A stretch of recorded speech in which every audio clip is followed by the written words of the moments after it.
അപ്പോൾ ഇനി ശനി ഞായർ 2 ദിവസം പ്രതിപക്ഷത്തിന് ഭരണപക്ഷം വക റെസ്റ്റാണ്. വെള്ളിയാഴ്ച പ്രതിപക്ഷത്തിന് സഭയിൽ കഷ്ടകാലം തന്നെയായിരുന്നു.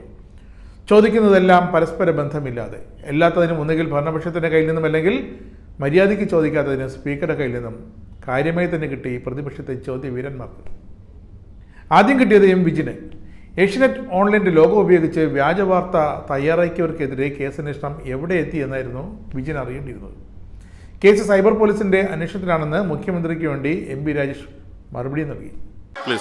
വടികൊടുത്ത് ചോദ്യത്തിലേക്ക് വന്നാൽ മതി, വടിയടിയെല്ലാം പിന്നെയാക്കാം. ചോദ്യത്തിലേക്ക് വന്നാൽ മതി. സാർ, ഇവിടെ സൂചിപ്പിച്ചിട്ടുണ്ട് ബഹുമാനപ്പെട്ട മന്ത്രി തെരഞ്ഞെടുപ്പ് പ്രചരണത്തിന്റെ ഭാഗമായിട്ട് ഏഷ്യാനെറ്റ് ഓൺലൈൻ ന്യൂസിന്റെ ലോഗോ വ്യാജമായി നിർമ്മിച്ച് തെറ്റിദ്ധാരണ വരുത്തുന്ന സന്ദേശങ്ങൾ പ്രചരിച്ച കേസ് അത് പ്രതികളിലേക്ക് എത്തിയിട്ടുണ്ടോ സർ?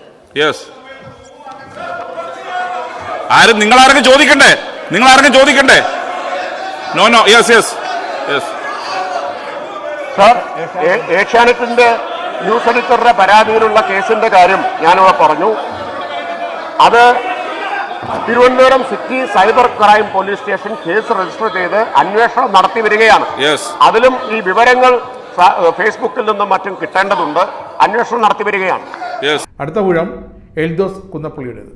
സമൂഹ മാധ്യമങ്ങളിലൂടെ വ്യാജ പ്രചരണങ്ങളിൽ തുടങ്ങി രാഷ്ട്രീയ കൊലപാതകങ്ങളിലേക്ക് വഴിതെറ്റി എത്തിയപ്പോഴേക്കും തന്നെ ഭരണപക്ഷവും സ്പീക്കറും ഇടപെട്ടു. ഒരു മതസൗഹാർദ്ദം ഉണ്ടാക്കാൻ വേണ്ടിയിട്ട് അവർ ഉപയോഗിച്ച വാക്കുകളാണ്. ഇത്രയും അങ്ങനെ ഒരു മതസൗഹാർദ്ദം ഉണ്ടാക്കാൻ വേണ്ടിയിട്ടാണെങ്കിൽ അവർക്കൊരു താമ്രപത്രം. സാർ, ഇവിടെ കേരളത്തിലെ രാഷ്ട്രീയ കൊലപാതകങ്ങൾക്കും വ്യക്തിഹത്യക്കും ഒരു മോഡസ് ഓപ്പറാൻഡി ഉണ്ട്. നിഷ്ഠൂരമായ കൊല നടത്തിയ ശേഷം മാഷാ അള്ളാ എന്ന ഞാൻ വരുവാണെന്ന്.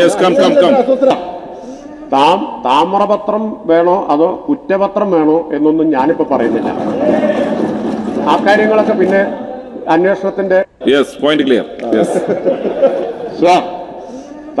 താമ്രപത്രം വേണോ അതോ കുറ്റപത്രം വേണോ എന്നൊന്നും ഞാനിപ്പോ പറയുന്നില്ല. ആ കാര്യങ്ങളൊക്കെ പിന്നെ അന്വേഷണത്തിന്റെ ഭാഗമായിട്ട് വരട്ടെ. സാർ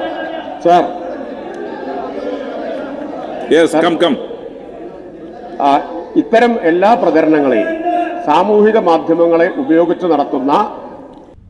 അടുത്തതായി മാത്യു കുഴൽനാടൻ അറിയേണ്ടിയിരുന്നത് വടകരയിലെ വർഗീയ പ്രചരണത്തിൽ പോലീസ് നടപടി എന്തായിരുന്നായിരുന്നു. കുഴൽനാടൻ അഭിഭാഷകനാണെന്നാണ് തന്റെ ധാരണ. എങ്കിൽ ഈ ചോദ്യം ചോദിക്കില്ലായിരുന്നു എന്നായിരുന്നു മന്ത്രി MP രാജേഷിന്റെ മറുപടി. ദിവസങ്ങളോളം പ്രതിയുണ്ടോ എന്ന് ചോദിച്ചാൽ ഇപ്പോഴും മറുപടിയില്ല. എന്റെ ചോദ്യം FIR നമ്പർ ഉണ്ടോ? ഈ പ്രൊഫൈൽ പിക്ചർ ഇട്ട് ദിവസങ്ങളോളം ഇത് പ്രചരിപ്പിച്ച മുൻ MLA പ്രതിയാക്കിയിട്ടുണ്ടോ? ഈ ചോദ്യത്തിന് ഉത്തരം ഉണ്ടെങ്കിൽ ഉണ്ട്, ഇല്ലെങ്കിൽ ഇല്ല എന്ന് പറഞ്ഞാൽ മതി. ബഹുമാനപ്പെട്ട അംഗം ഒരു അഭിഭാഷകനാണ് എന്നാണ് നമ്മളെല്ലാം മനസ്സിലാക്കിയിട്ടുള്ളത്. അഭിഭാഷകനായിട്ടുള്ള അംഗത്തിന് അങ്ങനെയാണെങ്കിൽ അതെ അല്ല, ഞാൻ പറഞ്ഞത് അഭിഭാഷകനായ ഒരു അംഗത്തിന് അറിയാവുന്ന കാര്യമാണ് ഇത്തരത്തിലുള്ള സൈബർ കുറ്റകൃത്യങ്ങളിൽ തുടർന്ന് നടപടികൾ സ്വീകരിക്കണമെങ്കിൽ പ്രൊഫൈൽ വിവരങ്ങൾ ലഭ്യമാവേണ്ടതുണ്ട് എന്നത്. അത് പോലീസ് ഫേസ്ബുക്ക്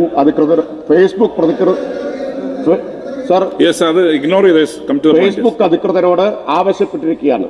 ഞാൻ ഈ മറുപടിയുടെ ആദ്യഘട്ടത്തിൽ തന്നെ പറഞ്ഞു, ഇതിനെ അങ്ങേയറ്റത്തെ ഗൗരവത്തോടെയാണ് സർക്കാർ കാണുന്നത് എന്ന്.